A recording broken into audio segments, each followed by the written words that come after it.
fucking intro. Cut the bullshit.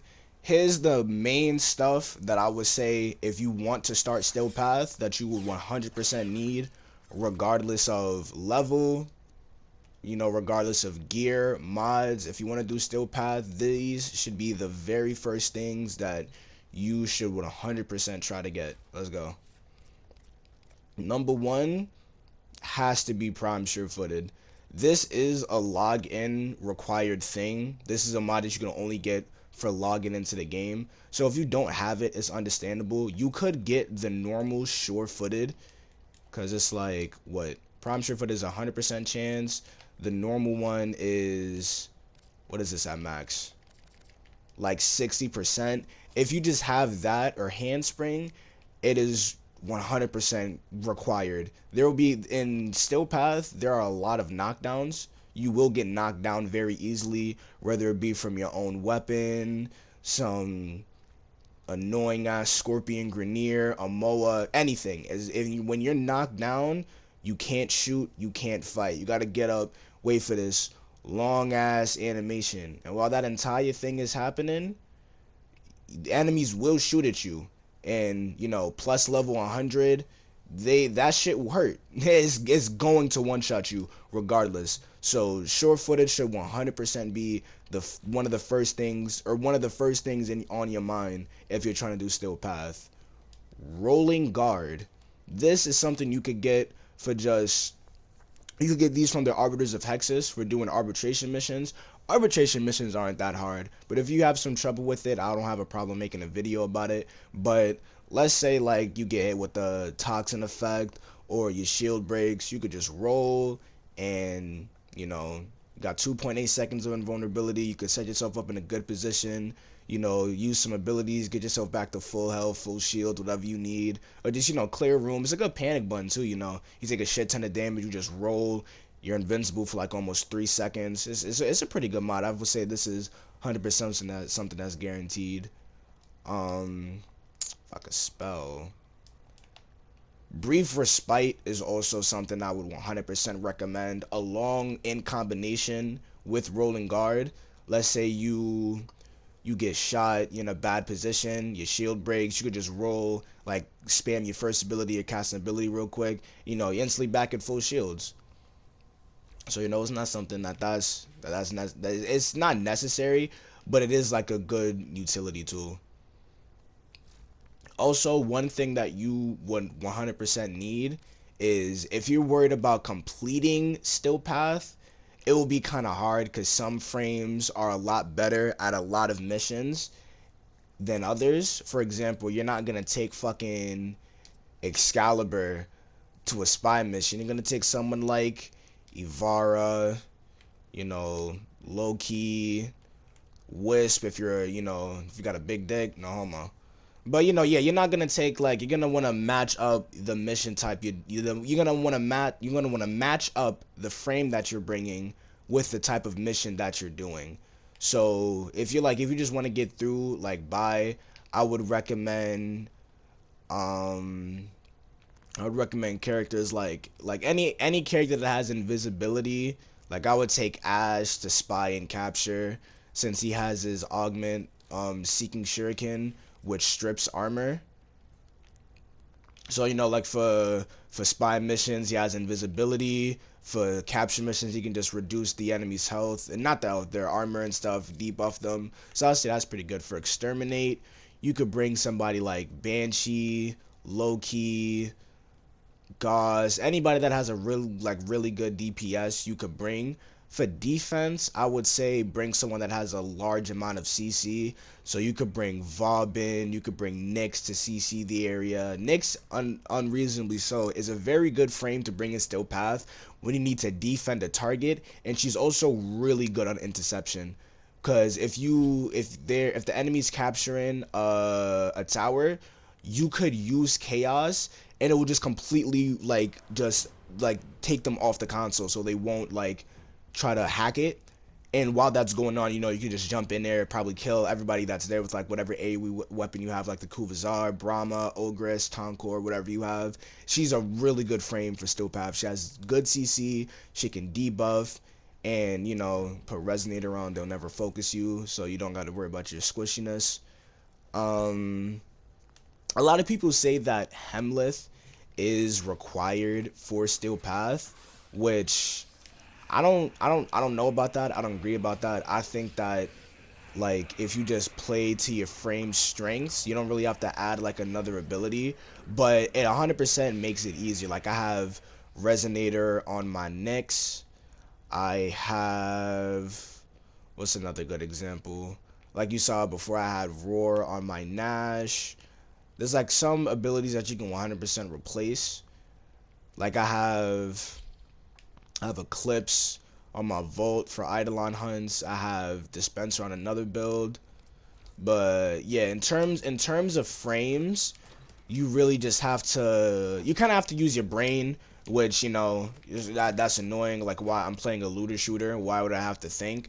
But for Steel Path, if you want to just like get the missions done, get it done really easily, you got to think about, like I said, you got to think about what mission you're doing and what type of frame you want to bring to it. Like, you're not gonna bring Ureli to, and some people are weird, but you're not gonna bring someone like Ureli to any mission, to be honest. But all jokes aside, you're not gonna bring someone like Loki to an assassination mission. You're gonna bring someone like Mesa, someone like Mirage or Banshee or Chroma or something, someone that like fits the description of what you're trying to do. So I think that's one thing that you could get out the way. And besides, for like mods, like Rolling Guard 100% is necessary. Adaptation isn't too necessary, because if you're staying for a long amount of time, it's gonna get to a point where they're gonna one shot you. But it's nice to have. Prime sure-footed, if you're running AoE weapons, is 100% necessary. And that's about it. In terms of weapons, any melee weapon is good. Any, well, not any melee weapon, but it's very hard to make melee weapons bad in Warframe. A lot of the melee weapons in this game can do good with very mediocre builds. So if you wanna just get by, you get yourself a good melee. Paracesis is a good one. Broken War is good.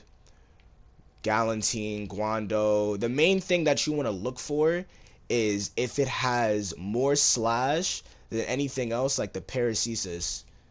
This is a high slash weighted weapon, right? So what you mainly want to look for is weapons that are in that category.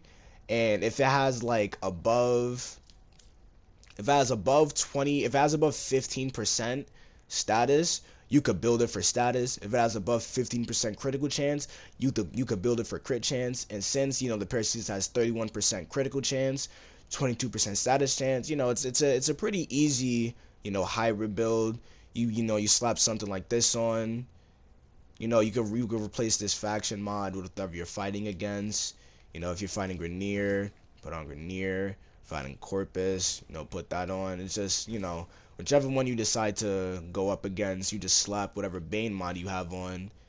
And one thing that's really useful is while you're doing Steel Path, you're gonna get the, I don't have it on this weapon, but you're gonna get like the arcanes that drop from the acolytes, stuff like Primary Merciless, Deadhead, Dexterity. If you don't have, or if you're working towards it, you could probably replace on your melee weapon, you could replace like Gladiator Might for something like Drift and Contact, or something that gives you like more combo duration, so it doesn't run out as fast. Or you could just use the Naramon tree for your operator or your drifter if you completed the story. But most people run Xeneric or Vazarin from time being, as these are like two of the best ones. Xeneric is good for like giving you energy and just keeping your abilities up. Vazarin's good for survivability. You get 4 fast reses. Your operator health is increased. You could void dash into your Warframe to heal it. So like stuff like that, it really just depends. But you can use Naramon if you don't run into any like energy or health problems for your melee. So like any melee weapon that has good slash stats, like is mainly weighted in slash, you could use. And if it's not weighted in slash, like for the Fragor Prime, the Fragor Prime is a good weapon, but unfortunately it's mainly weighted in impact, so it can't hit like slash a lot.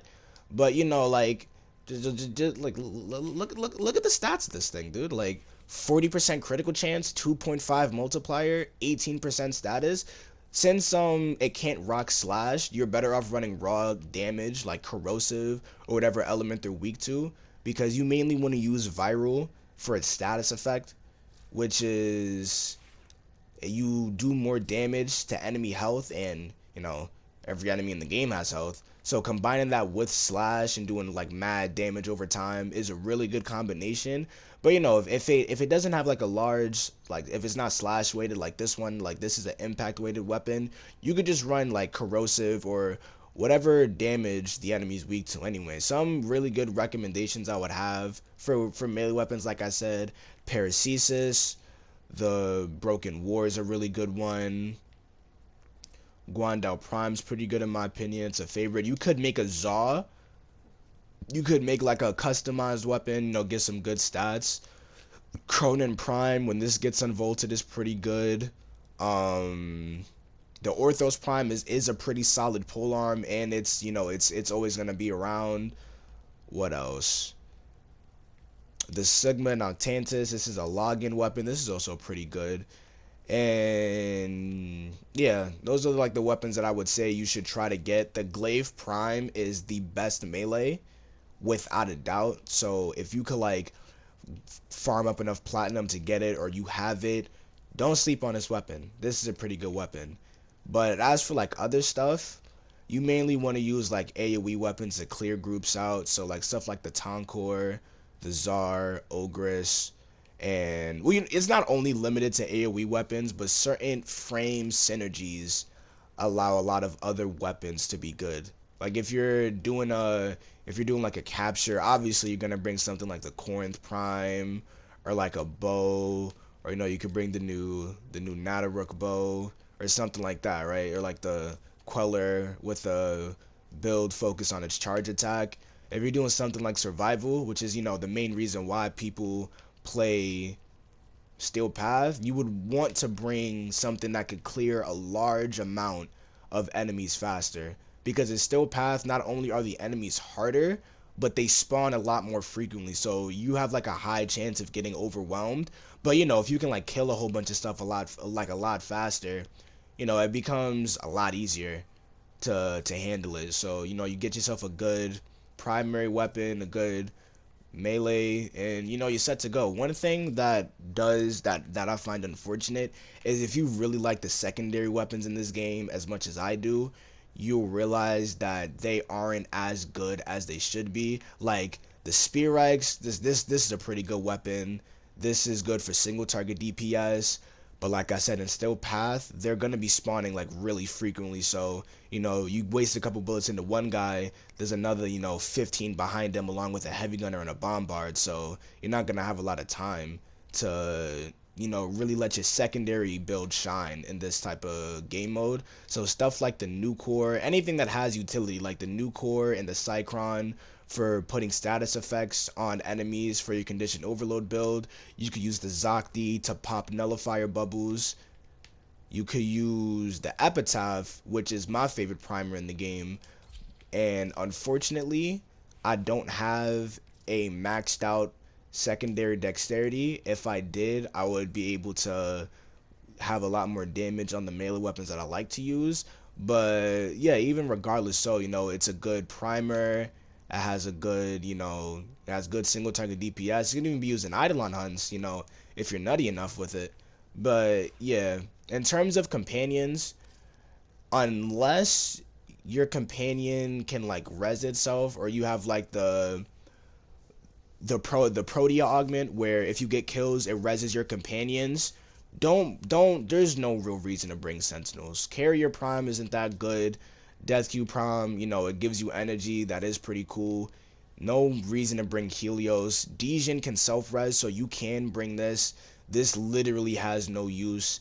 And all of like the pets and MOAs besides the Volpayas, they don't really have a lot of use, because just how you will get one shot very easily, your pet can get one shot really easily. But you know, your pet can't have sure-footed and rolling guard. So if you're not bringing something like a Panzar, you're gonna have to be resin your companion a lot. Or if you're not moving around, your Sentinel will die very often. But I would say like the Panzar Volpaya is 100% like the best pet to bring to Steel Path, because of the abilities that it has. Like the viral quills, this is broken. If you have a Panzar, you don't even have to mod viral on your weapon. You can just bring a primer and a Panzar, and you'll have all the statuses on your primer and viral at the same time. It could, you know, if it kills itself or if it dies, you know, it's still alive. You just gotta wait like 30 seconds for it to respawn. You know, it has a synth mod, so you can still like take effect of it even while it's in its de-evolved state. If you take massive damage to your health, you know, just heal you and instantly go to its de-evolved state. So like overall, Panzar Volpaya is like a really good companion to have during Steel Path. One frames that I would 100% recommend for Steel Path are Baruch, Chroma, Ivar is pretty good, Loki, Mag is my favorite. I've been using Mag a lot more in like Steel Path Survival. She's really fun. Mesa in some extents, Mirage, Volt's pretty good, Trinity, Zaku, Wukong, Zephyr. Like anything is pretty, can work in Steel Path, but a lot of frames take a lot less work than others. Like it's gonna be really easy to make like a survival build for someone like Ember, just sitting in a room, lighting everything ablaze, and it'll be a lot easier for you to make like a survival build for Ember than it is for someone like Frost.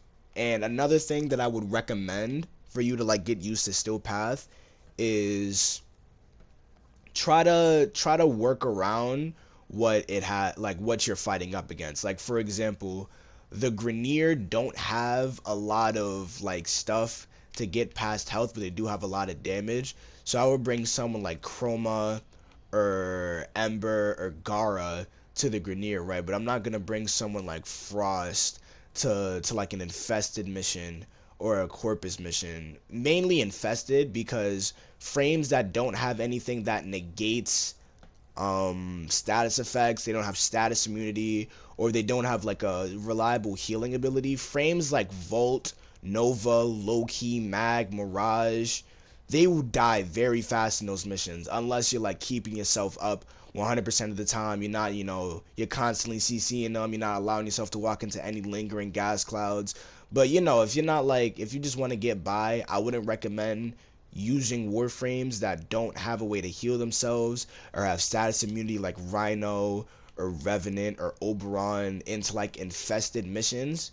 And even then, like infested missions are really easy, but for stuff like survival, I wouldn't recommend like bringing these frames. I would recommend bringing someone like I said, like Rhino, Revenant, Sevagoth, Valkyr, Wisp, like frames that can like heal themselves like outside of the gas damage or the toxin damage, whatever you want to call it.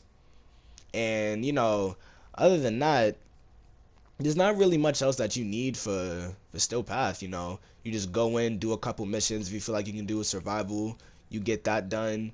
You got your arcanes that you get from actually playing, which will make your builds a lot better.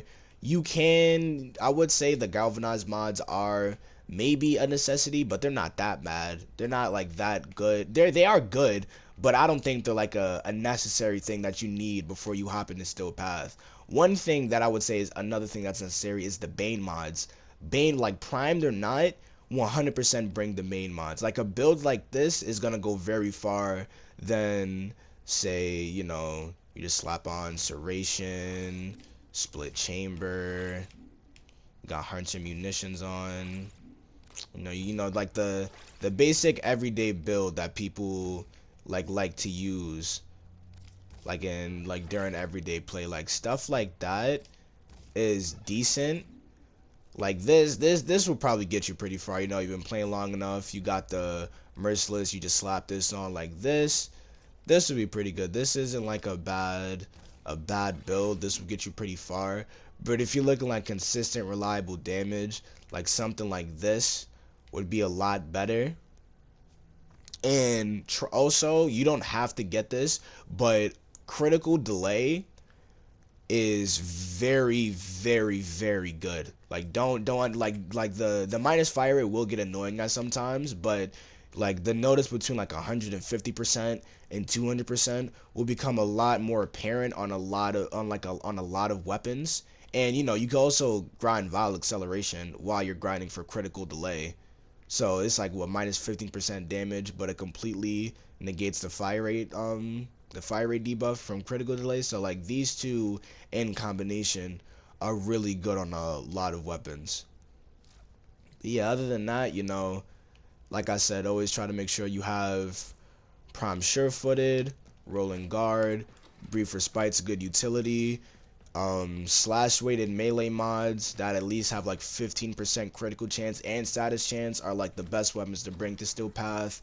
Weapons like the Kuva Core, the Tenet Cycron, and the Epitaph and the Zakti are really good for the utility that they bring, like primers or just popping nullifier bubbles. Any AoE melee weapon is really good, or any melee weapon that can be used as a primer. For example, like if you don't have any of these weapons, the Cedo is a pretty good primer in by itself because of its ult fire. And matching up the mission type with the warframes that you want to bring, and bringing like faction mods to get by a lot faster. And unless the mission wants you to, don't try to go and kill enemies. Like if you're doing a capture mission, don't try to kill every enemy that you kill on the way there. Just like get to the capture target as fast as possible and just leave. It's that simple. And yeah, I hope that that just concludes everything that you need to that I would recommend that you have for Steel Path. You don't need like crazy rivens or crazy synergies from like a video you saw on YouTube or something. Just like couple basic mods, basic stuff, and if you feel like you're missing anything or you have something you work towards, just go do that. And